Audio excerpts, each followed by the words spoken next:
नमस्कार कक्षा 11वीं वाले छात्र, अपना इतिहास का त्रैमासिक परीक्षा का पेपर देख लीजिएगा। इस पेपर का समय 3 घंटे का होने वाला है, पूर्णांक 80 अंकों का। आपको इस पेपर का संपूर्ण उत्तर इसी वीडियो में मिलने वाला है। इस पेपर को पूरा देखने से पहले आप सभी इस वीडियो को आपके सभी दोस्तों के साथ शेयर कर दीजिएगा। शेयर करने के बाद आपको इस वीडियो को लाइक कर देना है। तो आप सभी के सामने यहाँ पर कुछ निर्देश दिए गए हैं, इनको पढ़ लीजिएगा। इनको पढ़ने के बाद इस पेपर का हमारा पहला प्रश्न दिया है, जिसमें सही विकल्प चुनकर लिखना है, जो आपकी परीक्षा में 6 नंबर के पूछे जाने वाले हैं। तो पहला आपका दिया है, मेसोपोटामिया को वर्तमान में किस नाम से जाना जाता है। तो पहले में आपको लिखना होगा बावला इराक। दूसरा देख लीजिएगा, वर्कासिस किससे संबंधित था। तो इसमें आपको लिखना होगा बावला मूर्ति कला से। तीसरा आपका दिया है, मेसोपोटामिया की देवी इंताना किससे संबंधित थी। तो इसमें आपको लिखना होगा सवाला प्रेम और युद्ध। चौथा आपका दिया है, पेपा इस क्या है। तो इसमें आपको लिखना होगा आंवला एक पौधा। पांचवा देख लीजिएगा, रोमन साम्राज्य में किस शासक के काल को शांति के लिए याद किया जाता है। तो इसमें आपको लिखना होगा आंवला अगस्टस। छठा देख लीजिएगा, रोमन साम्राज्य में सेनेट के शासन का अंत कब हुआ। तो इसमें आपको लिखना होगा बावला 27 ईसा पूर्व। अब यहाँ पर अगला प्रश्न देख लीजिएगा। इस प्रश्न में आपको रिक्त स्थानों की पूर्ति करके लिखना होगा, जो आपकी परीक्षा में 6 नंबर के पूछे जाने वाले हैं। पहला आपका दिया है, कुमार चाक का प्रयोग सर्वप्रथम खालिस्तान में किया गया था। तो इसमें आपको लिखना होगा मेसोपोटामिया,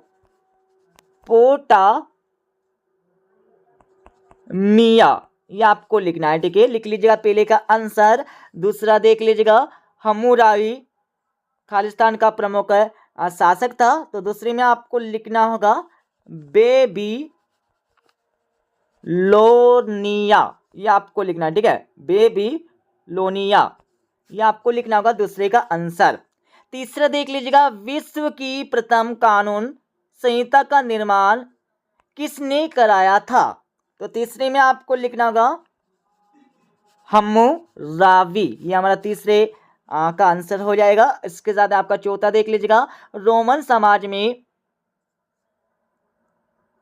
किस प्रकार का परिवार का प्रचलन था, ये आपको बताना होगा। तो चौथे में आपको लिखना होगा एकल परिवार। एकल परिवार आपको लिखना होगा चौथे का आंसर। पांचवा देख लीजिएगा, रोमन साम्राज्य को मोटे तौर पर कितने चरणों में बांटा जा सकता है। तो पांचवें में आपको लिखना होगा दो चरणों में बांटा जा सकता है। छठा देख लीजिएगा, स्पेन खालिस्तान किसके व्यापार के लिए प्रसिद्ध था। तो इसमें आपको लिखना होगा जैतून उत्पाद आपको लिखना होगा छठे के आंसर। ठीक है, तीसरा प्रश्न देख लीजिएगा। तीसरे प्रश्न में आप सभी को सत्य अथवा असत्य बताना होगा, जो आपकी परीक्षा में 6 नंबर के पूछे जाने वाले हैं। पहला आपका दिया है, मेसोपोटामिया की सभ्यता सिंधु नदी के किनारे विकसित हुई थी। तो बिल्कुल नहीं हुई थी, असत्य हो जाएगा। दूसरा आपका दिया है, उरनगर का उत्खनन 1830 के दशक में किया गया था। तो बिल्कुल किया गया था, सत्य हो जाएगा। तीसरा आपका दिया है, मेसोपोटामिया के लोग पहले पत्ते पर लिखा करते थे। तो बिल्कुल असत्य हो जाएगा। और चौथा आपका दिया है, अगस्तस जूलियस सीजन का दशक था। तो चौथा लगा लीजिएगा, बिल्कुल नहीं था, असत्य हो जाएगा। पांचवा आपका दिया है, भूमध्य सागर को रोमन साम्राज्य का हृदय कहा जाता था। तो बिल्कुल कहा जाता था, सत्य हो जाएगा। और छठा आपका दिया है, सोलिडियस रोमन साम्राज्य में एक चांदी का सिक्का था। तो बिल्कुल नहीं था, चांदी का सोने का सिक्का था, असत्य हो जाएगा। ठीक है, चौथा प्रश्न देख लीजिएगा। चौथे प्रश्न में आप सभी को सही जोड़ी का मिलान करके लिखना है, जो आपकी परीक्षा में 7 नंबर की पूछी जाने वाली है। सही जोड़ी का आप सभी मिलान कर लीजिएगा। इम्फोरा में आपको लिखना होगा अ वाला मटके या कंटेनर।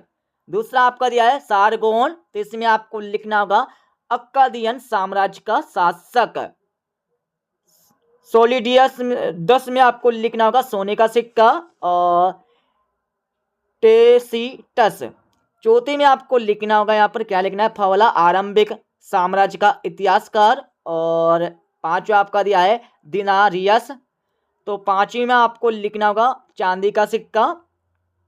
और इसके साथ ही आपका छठा दिया है निन्वे, तो इसमें आपको लिखना होगा बा वाला, ठीक है। और इसके साथ आपका सातवां दिया है गिल के मिस, तो इसमें आपको लिखना होगा यहाँ पर अंतिम वाला हमारा महाकाव्य, ठीक है। अब यहाँ पर पांचवा प्रश्न देख लीजिएगा। पांचवें प्रश्न में आप सभी को एक शब्द अथवा एक वाक्य में इन प्रश्नों के उत्तर देना होंगे जो आपकी परीक्षा में 7 नंबर के पूछे जाने वाले हैं। पहला देख लीजिएगा, मेसोपोटामिया के लोगों का प्रमुख व्यवसाय क्या था। तो इसमें आपको लिखना होगा खेती करना। पहले के आंसर में क्या लिखना है, खेती करना, ये हमारा पहले का आंसर हो जाएगा। दूसरा देख लीजिएगा, कांसा कौन कौन से धातुओं का मिश्रण है। जो कांसा होता है ना, वो किन किन धातुओं का मिश्रण है आपको बताना होगा। तो दूसरे में आपको लिखना होगा सबसे पहले तांबा और जांगा, ये आपको लिखना है, ठीक है। और तीसरा देख लीजिएगा, मेसोपोटामिया में पूजा का केंद्र बिंदु कौन होता था। तो तीसरे का आंसर आप सभी लगा लीजिएगा। तीसरे में आपको लिखना होगा देवी देवता। चौथा देख लीजिएगा, ओल्ड टेस्टामेंट क्या है। तो इसमें आपको लिखना होगा ओल्ड टेस्टामेंट एक क्या है, ईसाई बाइबिल पुस्तक का नाम है, ठीक है। पुस्तक का एक भाग है, तो लिख लीजिएगा ओल्ड टेस्टामेंट ईसाई बाइबिल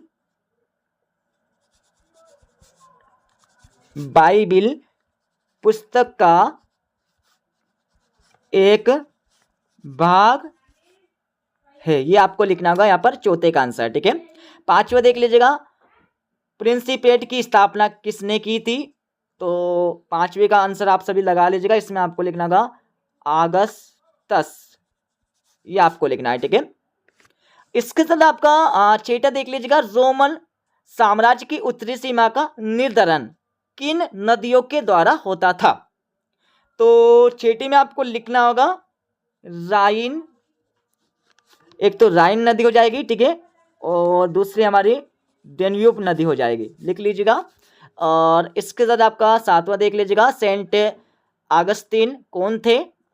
तो सातवें में आपको लिखना होगा उत्तरी अफ्रीका में हिजो नामक नगर के बिशप थे। क्या लिखना है, वापस से बता देता हूं, लिख लीजिएगा यहाँ पर उत्तरी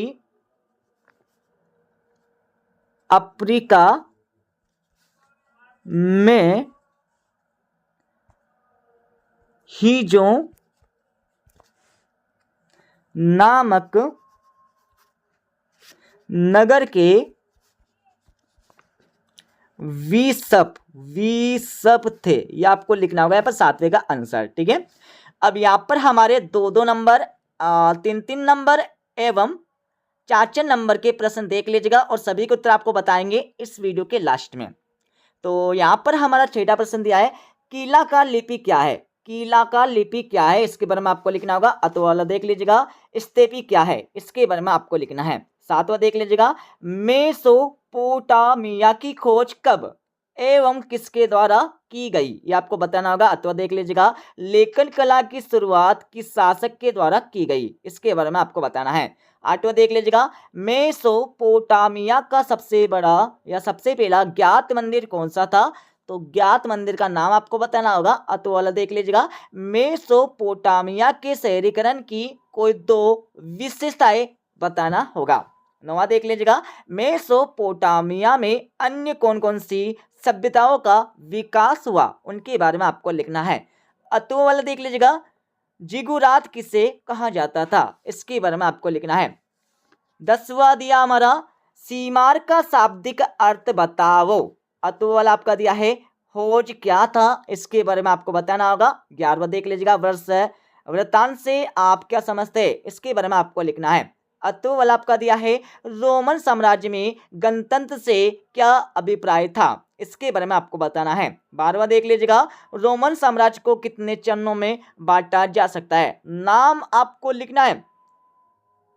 तो वाला देख लीजिएगा, ऋतु प्रवास क्या है, इसके बारे में आपको लिखना होगा। 13वां आपका दिया है परवर्ती पुराकाल से क्या आशय, इसके बारे में आपको बताना है। अथवा देख लीजिएगा, रोमन साम्राज्य कॉन्स्टेंटाइन ने मौद्रिक प्रणाली में कौन कौन से परिवर्तन किए, इसके बारे में आपको बताना होगा। और 14वां आपका दिया है एम्पोरा क्या है, अथवा आपका दिया है बहुदेववाद क्या है। 15वां आपका दिया, 15वें के बाद आपको 16वां, सभी को उत्तर आपको बता देंगे, ठीक है ना।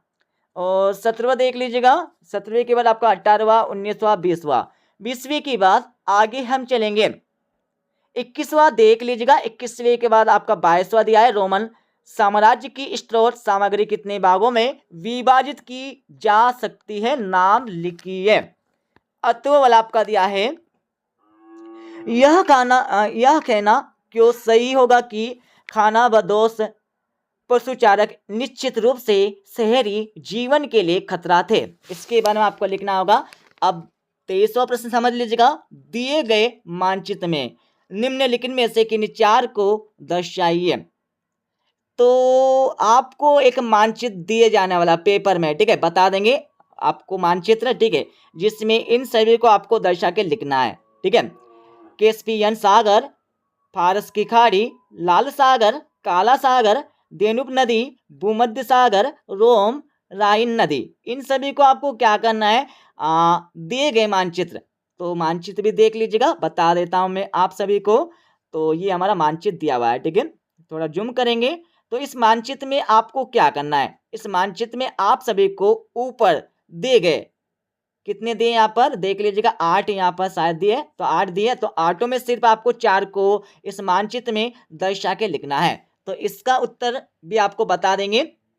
अब मैं इस पेपर का फुल सॉल्यूशन आप सभी को बता देता हूं, ठीक है, पढ़ लीजिएगा ताकि आप हिस्ट्री इतिहास के पेपर में 80 में से 80 अंक लेकर आ जाएंगे। जैसे कि हमने आप सभी को क्वेश्चन नंबर 1 से लेकर 5 तक के उत्तर बता दिए थे, बट आप और देख लीजिएगा, तो ये हमारा पहले प्रश्न का उत्तर हो जाएगा, ठीक है, पहले के बाद ये हमारा दूसरे प्रश्न का उत्तर हो जाएगा, दूसरे के बाद आप सभी को तीसरे प्रश्न का उत्तर यहाँ से मिल जाएगा, तीसरे के बाद आप सभी को चौथे प्रश्न का उत्तर यहाँ से मिल जाएगा, चौथे के बाद आप सभी को 5वें प्रश्न का उत्तर यहाँ से मिल जाएगा, ठीक है। अब हम चलेंगे क्वेश्चन नंबर 6 से लेकर 23 तक के प्रश्नों के उत्तर पर। तो ये हमारा छठे प्रश्न का उत्तर हो जाएगा, ठीक है, छठे के बाद आप सभी को छठे प्रश्न का अतव्य का उत्तर यहाँ से मिल जाएगा, और इसके साथ ही यहाँ पर आप सभी को 7वें प्रश्न का उत्तर यहाँ से मिल जाएगा, पढ़ लीजिएगा। 7वें के बाद आप सभी को 7वें प्रश्न का अतव्य का उत्तर यहाँ से मिल जाएगा, और आप सभी को 8वें प्रश्न का उत्तर यहाँ से मिल जाएगा। 8वें के बाद आगे हम चलेंगे तो आप सभी को 8वें प्रश्न का अतव्य का उत्तर यहाँ से मिल जाएगा। इसके साथ ही आप सभी 9वें प्रश्न का उत्तर देख लीजिएगा। 9वें के बाद आप सभी को 9वें प्रश्न का अतव्य का उत्तर यहाँ से मिल जाएगा, और आगे हम चलेंगे तो आप सभी को 10वें प्रश्न का उत्तर यहाँ से मिल जाएगा। 10वें प्रश्न का उत्तर आपको कहाँ से लिखना है बता देता हूँ मैं, तो यहाँ से आपको लिखना होगा, यहाँ से लेकर, ठीक है, इसको लिख लीजिएगा। इसको लिखने के बाद जो हमारा ऊपर दिया, ऊपर वालों को भी बता देता हूँ मैं, यहाँ पर देख लीजिएगा, ठीक है, इतना आपको लिखना होगा यहाँ पर 10वें प्रश्न का उत्तर, और आप सभी 10वें प्रश्न का अतव्य का उत्तर देख लीजिएगा, और आप सभी को 11वें प्रश्न का उत्तर यहाँ से मिल जाएगा। 11वें के बाद आप सभी को 11वें प्रश्न का अतव्य का उत्तर यहाँ से मिल जाएगा। इसके साथ ही आगे हम चलेंगे तो आप सभी को 12वें प्रश्न का उत्तर यहाँ से मिल जाएगा। इसके साथ ही आप सभी देख लीजिएगा 12वें प्रश्न का अतव्य का उत्तर। आगे हम चलेंगे तो आप सभी को मिल जाएगा 13वें प्रश्न का उत्तर। 13वें के बाद आगे हम चलेंगे तो आप सभी को 13वें प्रश्न का अतव्य का उत्तर यहाँ से मिल जाएगा। आगे हम और चलेंगे तो यहाँ पर हमारा 14वें प्रश्न का उत्तर यहाँ से मिल जाएगा। 14 के बाद आगे हम चलेंगे तो आप सभी को 14वें प्रश्न का अतव्य का उत्तर यहाँ से मिल जाएगा। इसके साथ ही आगे और हम चलेंगे, चलने के बाद यहाँ पर 15वें प्रश्न का अतव्य का उत्तर यहाँ से मिल जाएगा। इसके साथ ही आगे और हम चलेंगे तो आप सभी को 16वें प्रश्न का उत्तर यहाँ से मिल जाएगा। 16वें प्रश्न को तो आपको कहाँ से लिखना है बता देता हूँ, यहाँ से लेकर, ठीक है, यहाँ से लेकर आपको यहाँ तक पूरे याद कर लेना है। थोड़ा हम यहाँ पर जूम करेंगे, देख लीजिएगा, ठीक है। स्क्रीनशॉट ले लीजिएगा यहाँ पर 16वें प्रश्न के उत्तर का, और इसके साथ ही आप सभी को 16वें प्रश्न का अतवे का उत्तर यहाँ से मिल जाएगा, और आप सभी को 17वें प्रश्न का उत्तर यहाँ पर मिल जाएगा। 17वें के बाद आगे हम चलेंगे तो आपको मिल जाएगा 17वें प्रश्न का अतवे का उत्तर, और आप सभी को 18वें प्रश्न का उत्तर यहाँ से मिल जाएगा, और आप सभी को 18वें प्रश्न का अतवे का उत्तर यहाँ से मिल जाएगा। इसके साथ ही आगे हम और चलेंगे तो आप सभी को 19वें प्रश्न का उत्तर यहाँ से मिल जाएगा, और आप सभी देख लीजिएगा 19वें प्रश्न का अतवे का उत्तर। आगे हम चलेंगे तो आप सभी को 20वें प्रश्न का उत्तर यहाँ से मिल जाएगा। इसका उत्तर आपको यहाँ से लेकर पूरा यहाँ तक याद कर लेना है, और आप सभी को 20वें प्रश्न का अतवे का उत्तर यहाँ से मिल जाएगा। और आगे हम और चलेंगे तो आप सभी को 21वें प्रश्न का उत्तर यहाँ से मिल जाएगा। इसके साथ ही आगे हम और चलेंगे तो आपको 22वें प्रश्न का उत्तर यहाँ से मिल जाएगा, और आप सभी को 23वें प्रश्न का उत्तर यहाँ से मिल जाएगा, जिसमें मानचित्र में जो क्वेश्चन में दिए गए थे उनमें से 4 को दर्शा के लिखना है। बता देता हूं, यहाँ पर देख लीजिएगा। जैसे कि एक लाल सागर यहाँ पर पूछा गया था, ठीक है, और इसके साथ ही यहाँ पर हमारा काला सागर यहाँ पर पूछा गया था, और इसके साथ ही यहाँ पर आगे हम चलेंगे तो यहाँ पर कौन सी नदी, यहाँ पर डेन्यूब नदी यहाँ पर पूछी गई थी, तो इसको कहाँ से लिखना होगा आपको, इसकी नदी हमारी यहाँ पर आ जाएगी, ठीक है, यहाँ पर हमारी नदी हो जाएगी, ठीक है। और इसके बाद और भी यहाँ पर पूछे गए थे, ठीक है, ईरान हो गया हमारा, और यहाँ पर सागर हो गया, और बहुत सारे यहाँ पर दिए हैं, ठीक है। देख लीजिएगा, भूमध्य सागर यहाँ पर दिया है, अफ्रीका दिया है, नील दिया है, यमन दिया है, उसके अरब दिया है, अरब सागर दिया है, मिस्र दिया है। इस प्रकार से आपको दर्शा के लिखना है, सिर्फ 4 को, क्योंकि 4 नंबर का प्रश्न आने वाला आपकी परीक्षा में। तो इस प्रकार से हमने आपको इस पेपर का फुल सॉल्यूशन बता दिया है, तो आप सभी इस पेपर को पूरा पढ़ लीजिएगा, याद कर लीजिएगा, ठीक है। मिलते अगले वीडियो में।